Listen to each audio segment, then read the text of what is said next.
Assalamualaikum warahmatullahi wabarakatuh. Kami dari kelompok 3, yaitu dengan materi strategi merek global, mengelola produk multinational country of origin. Nah, sebelum kita memasuki presentasi selanjutnya, izinkan saya untuk memperkenalkan teman-teman saya terlebih dahulu. Yaitu yang pertama ada Jamila dengan ujung NPM 006, dengan saya sendiri yaitu Kalisa Alyagita dengan ujung NPM 016,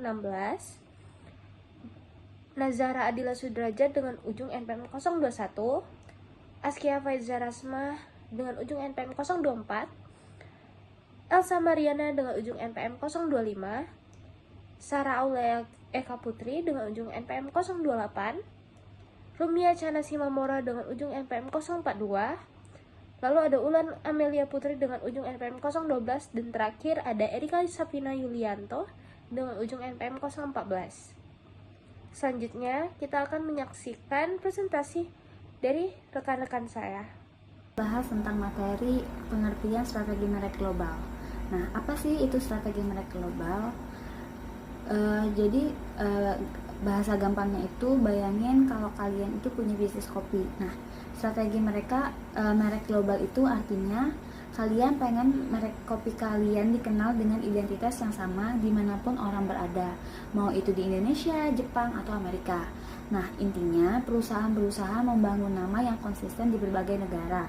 Tantangannya itu adalah bagaimana caranya supaya orang di luar negeri merasa merek itu cocok buat mereka, relevan secara lokal. Nah, tapi tetap brand kita itu harus punya ciri khas yang kuat secara internasional. Oke. Nah, selanjutnya kita akan membahas tentang tujuan strategi merek global yang ada 4. Yang pertama itu ada meningkatkan kesadaran merek atau brand awareness. Nah, jadi supaya orang di seluruh dunia tahu kalau merek kalian itu ada, targetnya adalah jadi merek yang langsung diingat oleh orang. Selanjutnya itu menciptakan loyalitas pelanggan, supaya orang gak cuma beli sekali, tapi jadi pelanggan setia karena mereka percaya dengan kualitas merek kalian yang sudah mendunia. Selanjutnya ada efisiensi biaya. Nah, kalau misalkan iklan sama desainnya kemasan itu dibuat mirip-mirip di setiap negara, nah perusahaan itu bakal jadi lebih hemat uang daripada harus bikin konsep baru yang beda di setiap negara. Terakhir itu memperkuat daya saing. Dengan nama besar, perusahaan lebih berani bersaing dengan produk-produk lokal di negara tujuannya. Selanjutnya yaitu penjelasan mengenai pendekatan strategi merek global. Nah, strategi merek global ini dilakukan dengan beberapa cara, yaitu ada standarisasi global, adaptasi lokal, dan global strategi. Standarisasi global berarti perusahaan itu menggunakan produk dan promosi yang sama di berbagai negaranya agar identitas merek tersebut tetap konsisten. Terus selanjutnya ada adaptasi lokal, dilakukan dengan menyesuaikan produk maupun promosi sesuai budaya dan kebutuhan masyarakat setempatnya. Sementara itu, global strategi merupakan kombinasi antara strategi global dan lokal, sehingga perusahaan tetap memiliki identitas merek yang kuat namun tetap relevan dengan pasar di setiap negaranya. Dalam hal itu, dalam penerapan strategi merek global, tentu saja kita perusahaan mampu menghadapi berbagai tantangan seperti perbedaan budaya dan bahasa itu menjadi hambatan karena setiap negara memiliki kebiasaan dan cara komunikasi yang berbeda-beda. Selain itu juga regulasi di tiap negara juga tidak sama sehingga perusahaan harus menyesuaikan aturan pemasaran maupun produknya. Referensi konsumen yang berbeda-beda membuat perusahaan juga perlu memahami kebutuhan pasar lokalnya. Ditambah adanya perubahan strategi tren global yang terus berkembang dan mempengaruhi strategi pemasaran internasional. Selanjutnya, materi mengenai pengertian produk multinasional. Nah, produk multinasional ini merupakan produk yang diproduksi dan juga dipasarkan di lebih dari satu negara, seperti dari brand Unilever, yang sudah diproduksi dan juga dipasarkan di beberapa negara. Produk ini dikelola oleh perusahaan multinasional dan bersifat dapat disesuaikan sesuai dengan kondisi daerah dan juga budayanya. Contohnya KFC. Di negara luar, menu ayam goreng KFC ini disandingkan dengan kentang goreng sebagai makanan utama.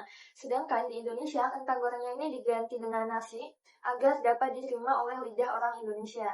Materi selanjutnya yaitu mengenai strategi mengelola produk multinasional. Nah, perusahaan ini harus memiliki strategi yang tepat agar produk mereka ini dapat diterima di berbagai negara. Yang pertama yaitu inovasi produk berkelanjutan. Jadi, perusahaan ini terus melakukan pengembangan produk agar tetap mengikuti selera konsumen dan juga perkembangan zaman. Yang kedua, manajemen rantai pasok global. Jadi, perusahaan ini harus mengatur dari mulai proses produksi, proses distribusi, dan juga proses pengiriman barang. Strategi yang ketiga adalah diferensiasi produk antar negara. Jadi, perusahaan ini harus memiliki karakteristik pembeda yang membedakan produknya ini dengan perusahaan lain. Bisa dari segi rasa, kualitas, desain, dan lain-lain. Yang keempat adalah adaptasi produk sesuai dengan selera lokal.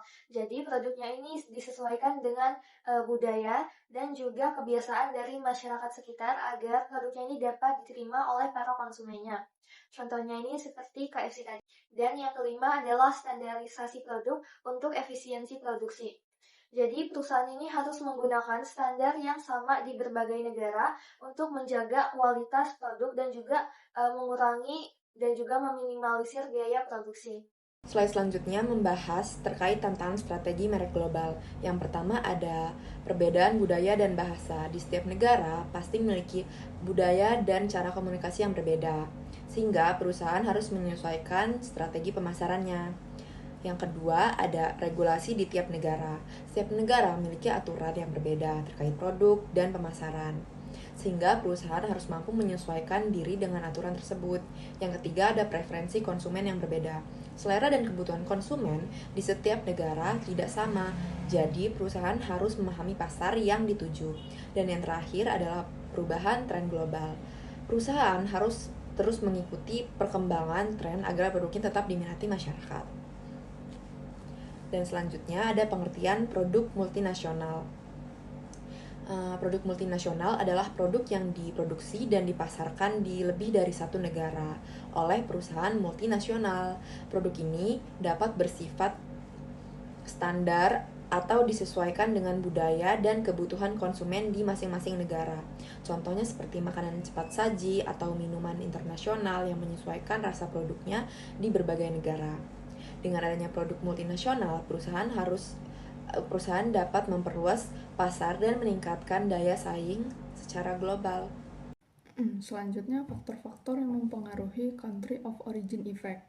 Yang pertama itu citra negara. Nah, tiap negara itu kan punya reputasi yang nempel langsung ke produknya. Kalau misalnya kita dengar jam tangan dari Swiss, itu kan langsung kebayang jam tangan yang presisi dan mewah. Padahal kita belum megang produknya. Itu karena Swiss udah lama bangun reputasi di industri itu. Jerman juga punya otomotif, atau Jepang juga punya elektronik yang memang andal gitu produknya.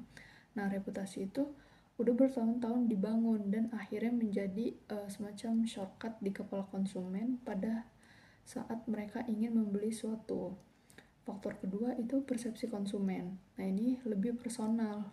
Ini terbentuk dari pengalaman langsung. Kayak konsumen pernah beli produk dari negara tertentu dan mereka puas. Nah, otomatis next time ada rasa percaya gitu. Kalau misalnya konsumen merasa produknya kurang gitu atau kecewa, itu kan bakal susah hilangnya. Bahkan bisa menggeneralisasi semua produk dari negara itu. Dan juga persepsi ini bisa terbentuk tanpa pengalaman langsung. Misalnya dari review, media, cerita orang lain, atau stereotip budaya yang emang udah terkenal atau beredar gitu di negara tersebut.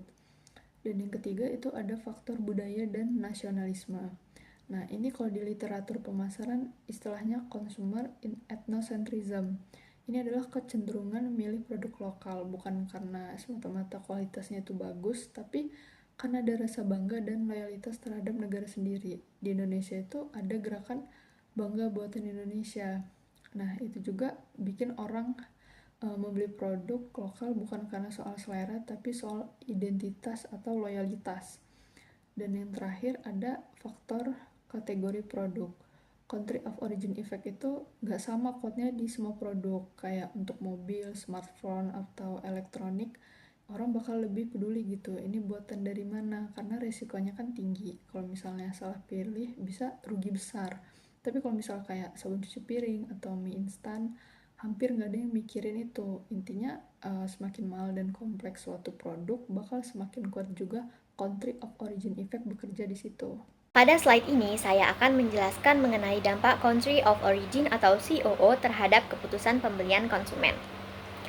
COO adalah persepsi konsumen terhadap negara asal suatu produk.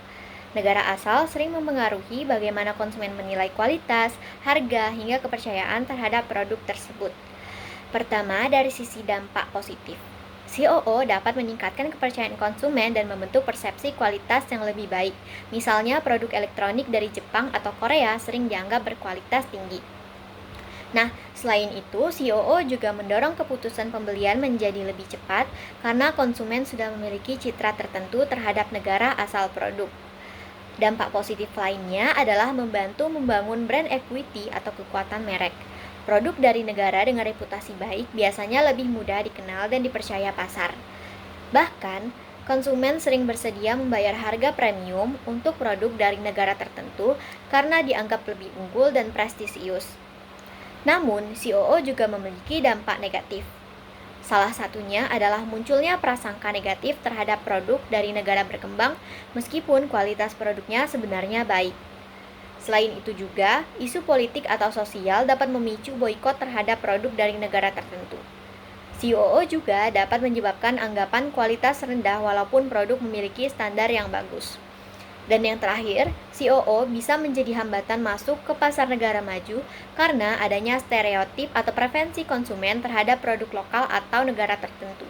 Jadi, dapat disimpulkan bahwa country of origin memiliki pengaruh besar terhadap persepsi dan keputusan pembelian konsumen, baik dalam bentuk dampak positif maupun dampak negatif. Selanjutnya, saya bakal menjelaskan tentang strategi mengelola country of origin atau COO. Jadi, country of origin ini adalah persepsi konsumen terhadap negara asal suatu produk. Jadi, seringkali konsumen ini langsung menilai kualitas, harga, bahkan citra produk itu berdasarkan asal negaranya. Misal, produk Jepang itu identik dengan teknologi yang bagus, sedangkan produk dari negara tertentu itu masih dipandang kurang berkualitas. Nah, karena itu, perusahaan perlu strategi untuk mengelola persepsi tersebut.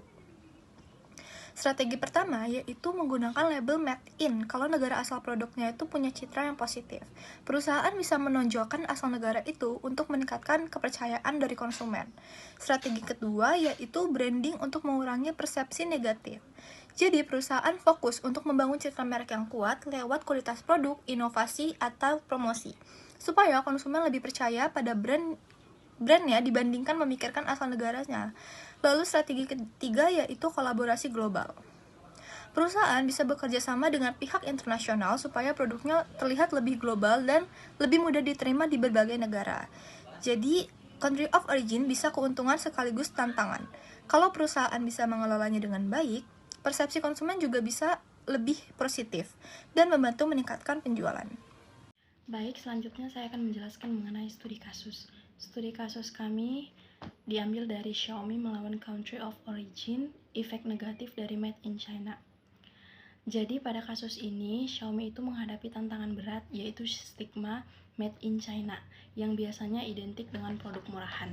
Jadi biasanya ketika kita mendengar yang namanya produk made in China, pasti kita di otaknya yang muncul itu, oh ini produk murah, oh ini produk murahan, kualitasnya nggak baik gitu. Tapi dibalik semua itu, mereka itu punya strategi. Yang pertama itu ada membuktikan bahwa produk buatan mereka itu berkualitas lewat spesifikasi tinggi di harga terjangkau. Contohnya itu, mereka mengeluarkan HP dengan RAM 6GB, kamera 108 megapiksel, dijual dengan harga 2 jutaan aja. Strategi ini membuat konsumen itu akhirnya mikir, nggak apa-apa, made in China juga, yang penting itu kualitasnya bagus, harganya terjangkau gitu. Yang kedua ada strategi membangun komunitas pengguna yang loyal atau Mi Community. Jadi Xiaomi ini melibatkan penggunanya itu dalam pengembangan produk, mulai dari kasih feedback, terus ikut event, karena ketika konsumen itu merasa jadi bagian dari mereka itu, maka efek negatif dari country of origin ini jadi berkurang karena sudah ada terbentuk hubungan emosional dan kepercayaan antara konsumen dan si brand tersebut. Yang ketiga adalah strategi ekspansi ke pasar India dan Eropa dengan pendekatan digital first. Jadi Xiaomi ini fokus jualan online dan pemasaran mereka lewat media sosial sehingga hemat biaya tapi jangkauannya luas, seluruh dunia bisa dijangkau. Di India strategi ini sukses besar sampai Xiaomi itu bisa mengalahkan Samsung dan menjadi merek nomor 1, dan yang membuktikan bahwa country of origin effect negatif ini bisa diatasi dengan kombinasi kualitas produk nyata plus strategi pemasaran digital yang kuat serta bangun komunitas dan trust antara konsumen kita dengan brand kita. Oke teman-teman, kita sudah mendengarkan penjelasan dari teman-teman kita. Nah, aku izinkan aku untuk menjelaskan tentang kesimpulannya nih. Nah, jadi ada 3 elemen yang gak bisa kita pisahkan dalam pemasaran internasional, yaitu strategi merek global, pengelolaan produk multinasional, dan country of origin.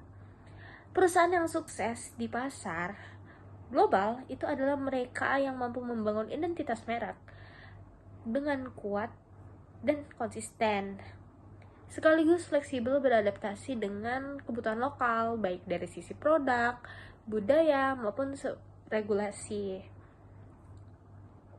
Di sisi lain, persepsi konsumen terhadap asal negara sebuah produk bisa menjadi keuntungan sekaligus tantangan. Nah, sehingga perusahaan perlu mengelolanya secara strategis melalui branding, inovasi, dan kolaborasi global, yang pada akhirnya kunci keberhasilan pemasaran internasional bukan memilih antara global atau lokal, melainkan menemukan keseimbangan cerdas di antara keduanya.